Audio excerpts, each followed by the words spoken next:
This is breaking news from the Las Vegas Review-Journal, sponsored by Michael Gaughan's South Point Hotel, Casino, and Spa.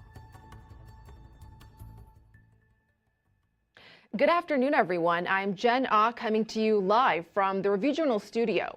We're getting ready to take you live to a press conference where Governor Steve Sisolak will be talking about the CDC eviction moratorium set to expire this Saturday. He's expected to provide an update on what this means for Nevadans. Let's take a look and see if that press conference has started. Recent data from the eviction lab shows landlords filed more than 4,000 evictions in June. Let's take a look, a live look at that press conference. Most recently by partnering with the Nevada legislature to create a so-called glide path for evictions. More on that in a moment.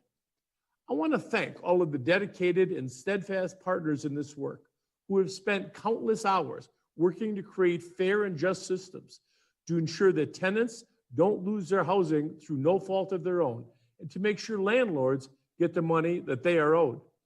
We're in a much better place because of this work. Earlier this year, I signed Assembly Bill 486 legislation brought forward in collaboration with Assemblyman Steve Yeager and Senator Julia Ratti, and alongside Senate Majority Leader Nicole Cannizzaro and Assembly Speaker Jason Frierson. I think the Assemblyman was able to join us here on this Zoom. I wanted to talk briefly about what this legislation does and why it's so important. Then Shannon will talk about how to apply for this assistance, and Kevin will provide an update on the work in Clark County on this initiative. Broadly speaking, this legislation helps ensure that qualified tenants who are awaiting rental assistance applications to be processed are protected from being evicted for non-payment of rent.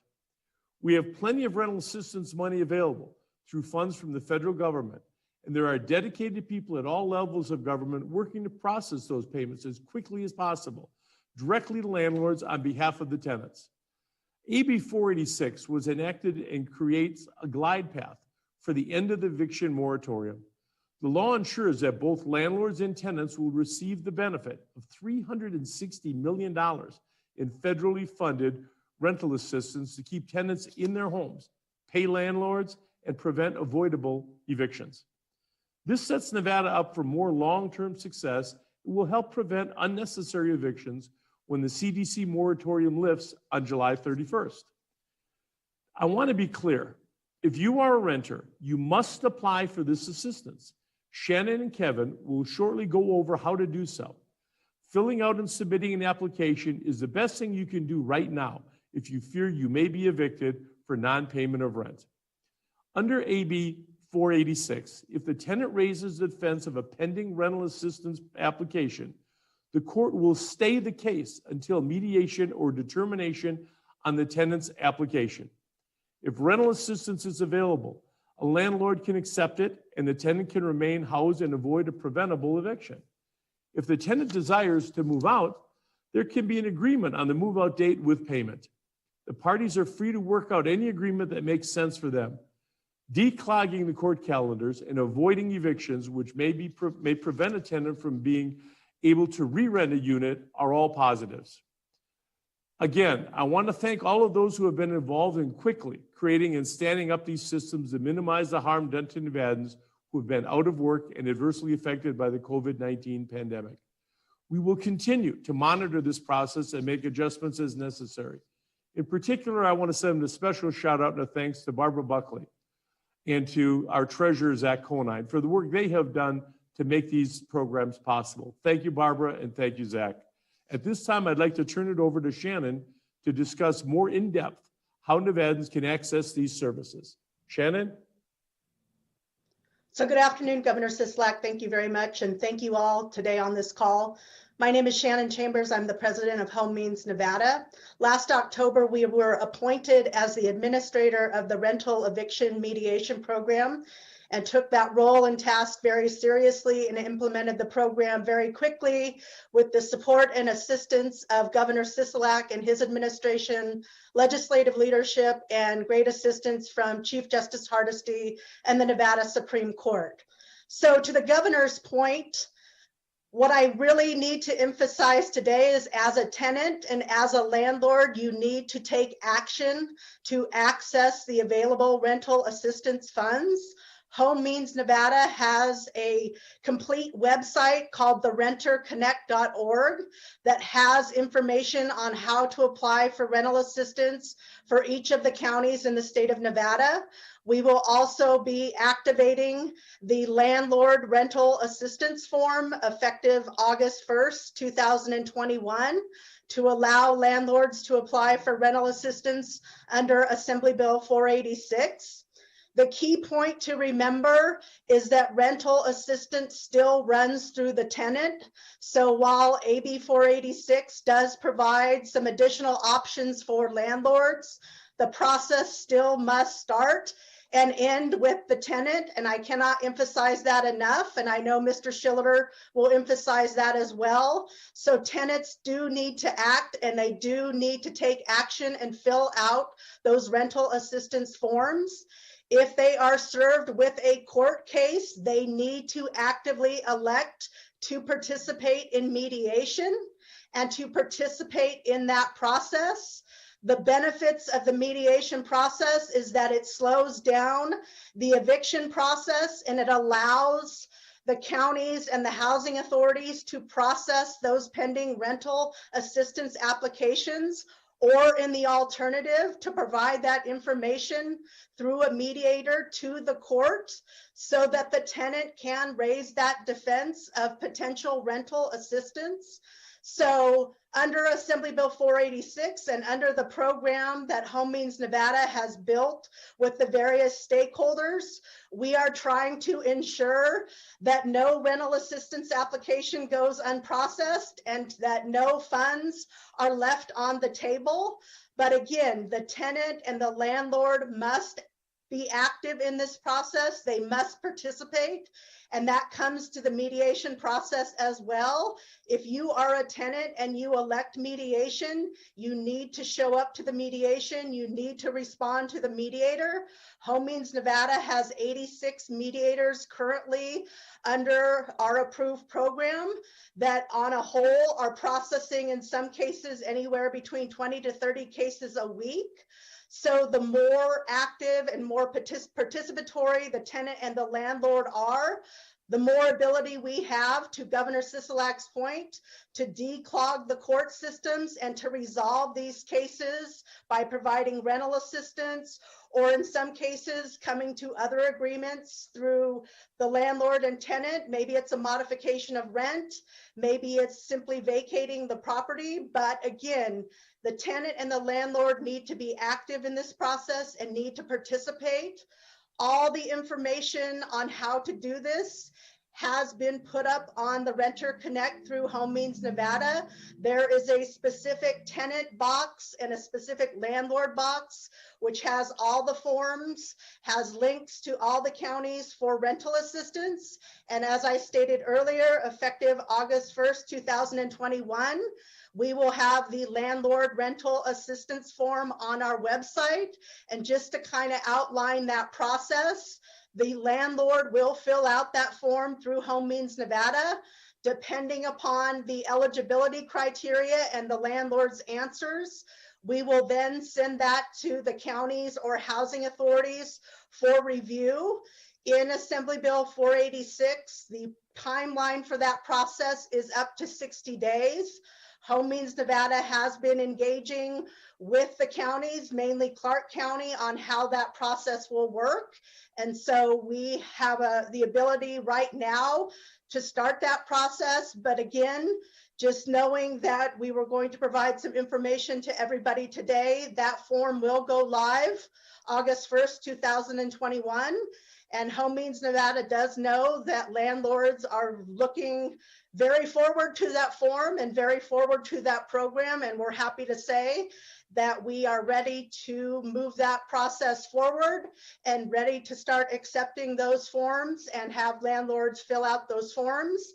We've also put up frequently asked questions about the program on the renterconnect.org and have information on there on how to submit additional questions to Home Means Nevada about that. The key piece to all of this, again, is the rental assistance piece, and that runs through the counties or the housing authorities. And again, we have all that information on our website. And for Clark County, I know Kevin Schiller is on this call today, and I'm going to turn it over to him to speak specifically how that process will work in Clark County. And again, I'm also available for any questions at the end. So thank you all very much. Good afternoon. First, want to thank Governor Sisolak, Home Means Nevada, Legal Aid of Southern Nevada, and all of our partners for this opportunity to re-emphasize a couple pieces. Since roughly June of 2020, we have essentially put out about $165 million, serving about 90,000 households between utility assistance and rental assistance. The key message today, as Shannon was just referencing, is really focusing on application on the tenant basis to make sure that whether it's through AB 486, through the eviction process, or through the traditional CHAP application, that application does get filed. We have funds available to do so. We are averaging right now amongst our almost 400 employees managing this, about 800 to 1,000 applications per week. I want to put out a couple key pieces of information to everybody so they're aware. The first is if you're experiencing this, as Shannon just indicated, it's important that you apply. So I want to make sure everybody has the web portal information, which is chap.clarkcountynv.gov. And all you have to do is click on the visit portal. And I also want to make sure for landlords that are on this, that they have this number, 702-455-4071, which is our landlord portal, which allows for vendor payment to be expedited once an application is approved. Two other phone numbers. One is for Legal Aid Center of Southern Nevada, which is 386-1079. That's area code 702. I want to make sure everybody has that number. And again, our helpline is 702-455-4071. Two pieces of information. We also have HopeLink, Nevada Partners in Help of Southern Nevada nonprofits here that are helping support clients and people applying if they're having difficulty downloading. Two of the key issues that we have seen in terms of the application processing timelines are downloaded documents either being in the wrong location or the documents themselves are the incorrect documents. So I think it's very important that I emphasize that that needs to be a priority. I also want to emphasize that if you're coming through the eviction process and they have applied, that essentially becomes a prioritized application and ends up in the mediation program, as Shannon just indicated. We've processed almost 1,600 of those to date since we established the eviction process, which we spoke about at the governor's last press conference on this topic. The other piece that I want to make sure I again emphasize is please make sure if you are served with that or if you are experiencing arrears that you apply at chap.clarkcountynv.gov. It's essential. And then for the landlords, we want to make sure and we recognize it takes a process and time to expedite payments that you actually can get into the portal. So if you have trouble, I want you to call 455-4071. In the current structure, as we're currently sitting, again, it's about 800 to 1,000 applications per week, and we have about 8,000 that are currently sitting in the queue awaiting processing. I want to emphasize the fact that once that application is in, and if you reach out related to mediation, that essentially starts the process so that we have time to get you processed and get your landlord paid. And with that, I'll turn it over for questions.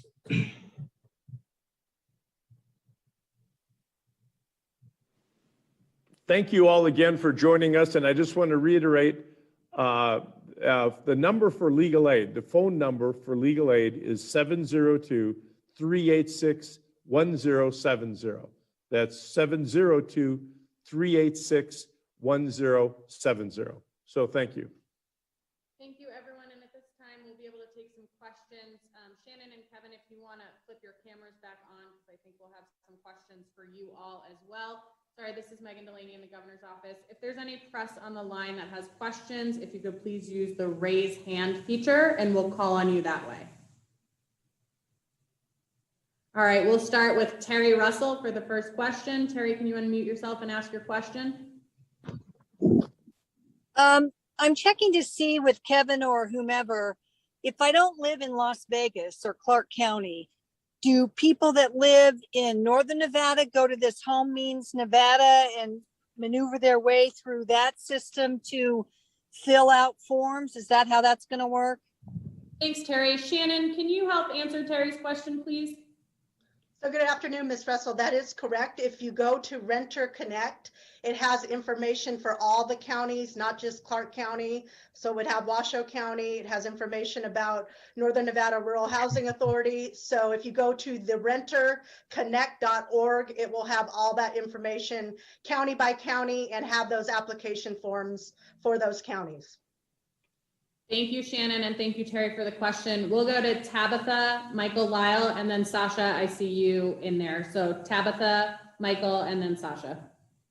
Hi, Governor Sisolak. I know that you've said that you didn't want to extend the eviction moratorium anymore, but now that COVID cases are rapidly rising, and especially with the Delta variant, do you still think a longer moratorium is inappropriate? No, I think that the moratorium expires this weekend. I encourage everyone to get a vaccine as quickly as possible, and we can put an end to this virus and this pandemic. But there was not another state extension of the eviction moratorium coming. Thanks, Tabitha. We'll go to Michael, Sasha, and then Sam.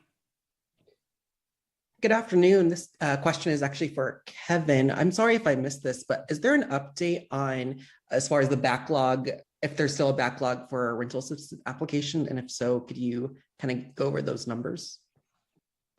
So I referenced it in my presentation. There's about 8,000 individuals in the queue. At one point, we were over 15,000, and we're processing anywhere from 800 to 1,000 a week amongst the 400 staff that are processing applications. Thanks, Kevin. Thanks for the question, Michael. We'll go to Sasha from Channel 8 next. Sam, and then someone with Jefferson T. I don't know if Jefferson is first or last name, but Sasha, then Sam, please. Hello. I don't know who specifically would be able to answer this question, but in regards to rising rents here in Las Vegas, I've spoken to a lot of people who are having trouble paying as their rent rises. Is there anything specifically in this legislation that would help people in those types of situations to kind of make up that extra money that they can't meet now as their rent goes up? Thank you, Sasha. Shannon, are you able to talk about whether there's anything in the legislation for that? Thank you. So thank you for the question. I'll do my best to address it, but would certainly ask Mr. Schiller to jump in. The rental assistance funds are specifically intended to replace rent that hasn't been paid. There is nothing specific in those funds that allows flexibility for affordable housing issues, and that is just the dynamics of those funds. They are intended to replace rent that has not been paid. And as a follow-up to that, this is Kevin Schiller, I would just echo, we are in the process and we have already allocated using alternative funds, but we're utilizing rescue funds to support those on fixed income with rising rental rates. We are working on processes to support that because the cost of rehousing is extensively higher.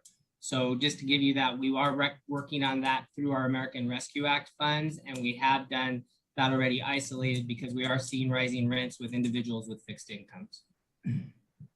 Thank you, Kevin. Thank you, Shannon. We'll go to Sam for the next question, Jefferson T, and then Tabitha. I can't tell if your hand's still raised or if you have another question, but Sam and then Jefferson. Thanks for taking my question. Kevin, you said that Clark had distributed $165 million in assistance. I'm wondering out of how much allocated? And for someone else, do we have figures about allocation and distribution on a statewide level?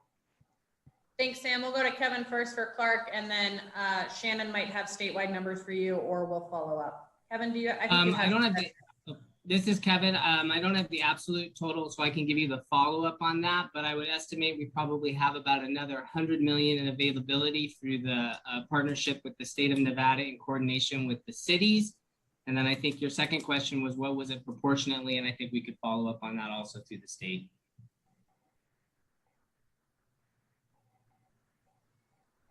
Thanks, Kevin. Shannon, did you have anything to add, or do you want us to follow up with Sam? Megan, I would recommend following up with Sam. Okay, Sam, shoot me an email and we'll try to get you some stuff as soon as we can. We'll go to Jefferson T for the next question and then back to Tabitha. Jefferson, it shows that you're unmuted, but if you're speaking, we can't hear you. Jefferson Tyler here. Can you hear me? Hello? Sure. What organization are you with? Channel 2 News out of Reno. Perfect. Go ahead with your question. Hey, I just have some clarification I wanted to ask. The 166 million, that's from AB 43, correct? And the 300 million, that's for AB 46, correct? Shannon, do you have those numbers handy? Megan, I would recommend following up on that question. AB 486 and I believe Jefferson referenced AB 483. There was not specific state appropriations to that, so I would recommend following up on that. So is the 165 million, is that out of the 300 million we're talking right now, or is that the 300 million in addition to that? 360 in addition to that? I think you're referencing the 162 million that Kevin spoke about. Is that the number you're citing? Yes, okay. yes. So just to quantify it for you, the 162 million is based on an allocation from the Consolidated Appropriations Act and the initial CARES funding that came out at the onset of COVID. So those are those two cost centers, just so you're aware. Okay, great. Thank you for clarifying that. And you said that the landlords can apply and that the tenants can apply, but it goes through the tenant. So in that case, does the money go to the tenant is what you're saying, or that the landlord has to get the tenant to apply for everything? Thank you. Shannon, I saw you come on screen and unmute. Can you help us with this one? Yes, absolutely. So Jefferson, so how it works is the rental assistance process is still driven by the tenant. Assembly Bill 486 created a new program that if the tenant failed to apply for rental assistance or refused to respond to requests to apply for rental assistance, then the landlord could apply. And at that point, if the landlord is determined to be eligible after a review, then the landlord would receive that money. Thanks for that clarification, Shannon. We'll take the next question from Tabitha. If there's anyone else who has a question, now would be the time to raise your hand, or we will pull to a close after Tabitha. Hi, I have actually two questions, but I'll start with the first one. Why is there such a significant backlog of pending rental assistance applications? Do we feel like this program has adequate staff and technology resources to efficiently respond to the crisis and the need that we're seeing right now? Kevin, did you want to speak? Go ahead. Yeah, I'll speak to that. First of all, across the country, it's a national issue in terms of the sheer volume. But what I would say is we've added almost 350 staff to support this program. Most jurisdictions across the country, or several, have turned back actually the Consolidated Appropriations Act dollars based on the inability to get those out the door. That has not been the case in Nevada and nor in Clark County. Like I said, we're at processing about 800 to 1,000, and that includes several IT updates, which were all tied to Treasury guidance. You have to meet requirements for audit to support payment. So it's really a question of obeying the rules related to audit and then processing so that it's allowable. So I would say in terms of proportionality, we're doing a pretty good job in terms of getting those dollars out. It doesn't look that way when you see people that are in arrears and you have a queue. But as I said previously, that processing, it couldn't be expedited any higher than it currently is. And then the eviction process that we established with the Supreme Court, the state of Nevada and the chambers has really been a key in expediting in terms of prioritizing so that people don't become homeless or locked out of their homes. Thanks, Tabitha. Did you have one more before we go to Terry? Yeah, I did have one more question. And my last question is kind of about COVID and like how concerned are you that the work, and I'm not sure you're the best person to address this would be, but how concerned are you that the worsening COVID situation will prevent the nearly 200,000 Nevadans who are on unemployment from securing a job by the time benefits programs expire in a month? Because I think there are some people that are worried once those benefits programs expire, we're going to see more evictions and more issues that way. And I appreciate the question, Tabitha, but I think the real question is what can you do and what can I do to encourage more people to get a vaccine? Because that's going to prevent them from having to go further with unemployment, to be able to go back to work. And the focus we have right now is on getting a vaccine. And anybody with the media here, I appreciate you making that front and center. We encourage everyone who has not been vaccinated to go out and get a vaccine. It's going to help us, it's going to help them, it's going to help their families. It's going to give our students a chance to have a senior year in high school or junior year in high school. They gave up a whole year last year. So the real thing we're trying to do is encourage everybody. If you haven't been vaccinated, please take the time, find out where the location is nearest you, and go get a vaccine. Thanks, Gov. Thanks, Tabitha. Terry, do you want to take it home with the last question today? So I just want to make sure I have this correct. I want to send people to renterconnect.org, including landlords, and this allows it's tenant driven, however, but I mean, can landlords pop into this and do this? And do you run into where landlords say, I just want my tenant out. I just want him out of the house, apartment, and I want to re-rent the thing. I don't want to participate in any of this stuff. Is that an option for a landlord? So Ms. Russell, again, this is Ms. Chambers. So on the renterconnect.org, yes, there is information for landlords and tenants on there. There will be the new form effective August 1st, 2021 for the landlords to submit information to Home Means Nevada for potential landlord rental assistance. That's all on the renterconnect.org. To your point about landlords saying, I don't want anything to do with this, that has happened in the past. One of the issues that Assembly Bill 486 is specifically addressing is that if there is a rental assistance application that is pending, the landlord cannot simply throw up their hands and say, I don't want anything to do with this. That application needs to go through the process and a determination on that application that is then reported through the mediation process to the court. So that is no longer an option if there is a rental assistance application pending. Thank you, everyone, for joining us this afternoon. We appreciate your questions. They're great thought-out questions. And again, I'm going to ask you, and I'm going to implore everyone, please do what you can to help us. Encourage everyone to get out and get a vaccine, wear a mask when appropriate, and we can put an end to this pandemic once and for all. So thank you all.